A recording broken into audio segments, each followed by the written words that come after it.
सर्वप्रथम सर्वांना श्री स्वामी समर्थ. आज आहे संकष्टी चतुर्थी आणि बऱ्याच महिलांचा आज संकष्टी चतुर्थीचा उपवास असतो.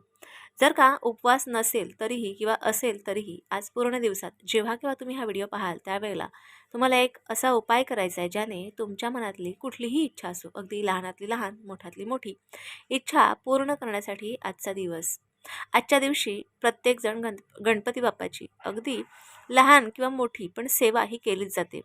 आजच्या दिवशी व्रत केले जाते आणि आज गणपती बाप्पांच्या मंदिरात मोदकांचा किंवा मोतीचूरचे लाडू ह्याचा नैवेद्य खास करून अर्पण केला जातो. आजच्या दिवशी नारळ किंवा लाल फूल असं काही ना काहीतरी घेऊन अगदी कुठल्याही प्रकारचा हात रिकामा न ठेवता मंदिरात जाताना ह्या सगळ्या गोष्टी आपण सोबत घेऊन जातो. शिवाय दुर्वासुद्धा सोबत घेऊन जातो.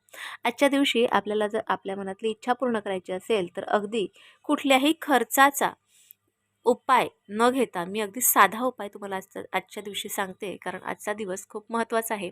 गणपती बाप्पा ही विघ्नहर्ता देवता आहे. आपल्याला कुठल्याही प्रकारचा विघ्न येत नाही.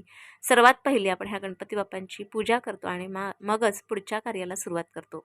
आज काय करायचं आहे बघा. पूर्ण दिवसातून जेव्हा केव्हा तुम्हाला वेळ मिळेल, जेव्हा हा व्हिडिओ तुमच्या हातात पडेल त्यावेळेला एक काचेचं ग्लास घ्यायचं. त्या काचेच्या ग्लासात आपल्याला थोडंसं पाणी घ्यायचं. जे प्यायचं आपण घेतो तेच पाणी घेतलं तरी चालेल.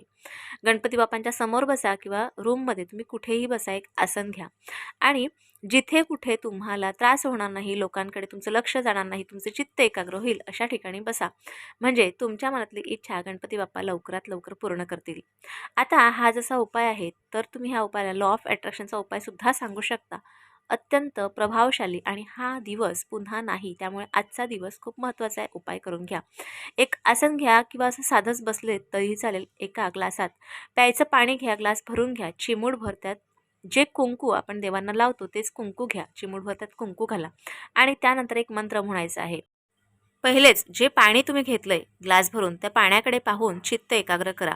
चित्त एकाग्र झालं की त्यानंतर हा मंत्र म्हणायचा आहे. गणपती विघ्ननाशक, गणपती विघ्ननाशक असा तुम्हाला मंत्र म्हणायचा आहे.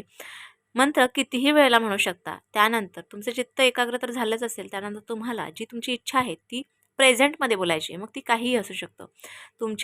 तुम्हाला नोकरी नसेल तर तुम्ही मनात आणायचं किंवा होकारार्थी बोलायचं. मला नोकरी लागलेली आहे किंवा माझं लग्न झालेलं आहे किंवा माझं घर झालेलं आहे किंवा अशा काहीही इच्छा ज्या तुमच्या अपूर्ण आहेत त्या पूर्ण करण्यासाठी तुम्ही हा आजचा उपाय नक्कीच करू शकता. आणि तुमची इच्छा होकारार्थी बोलल्यामुळे, तुमचं चित्त एकाग्र झाल्यामुळे आणि खास करून गणपती बाप्पाचा हा मंत्र बोलल्यामुळे तुमची मनातली इच्छा नक्कीच पूर्ण होईल. ह्या पाण्याचं नंतर काय करायचं तर हे पाणी घ्यायचं आणि आपल्या घरातल्या एखाद्या कुंडीत हे पाणी घातलं तरीही चालेल किंवा एखाद्या झाडाखाली हे पाणी घातलं तरीही चालेल. परंतु आजचा जो उपाय आहे हा प्रत्येकाने नक्की करा. सगळ्यात जास्त आज गणेश तत्व आपल्या पृथ्वी तळावर असतं, त्यामुळे आजचा उपाय न चुकता करा आणि आपल्या मनातल्या इच्छा नक्कीच पूर्ण करा. आजचा छोटासा उपाय तुम्हाला कसा वाटला मला नक्की कळवा. व्हिडिओ आवडल्यास लाईक, शेअर, सबस्क्राईब मात्र जरूर करा. पुन्हा भेटूया अशाच एका नवीन व्हिडिओसोबत, नवीन विषयासोबत. तोपर्यंत सर्वांना श्री स्वामी समर्थ.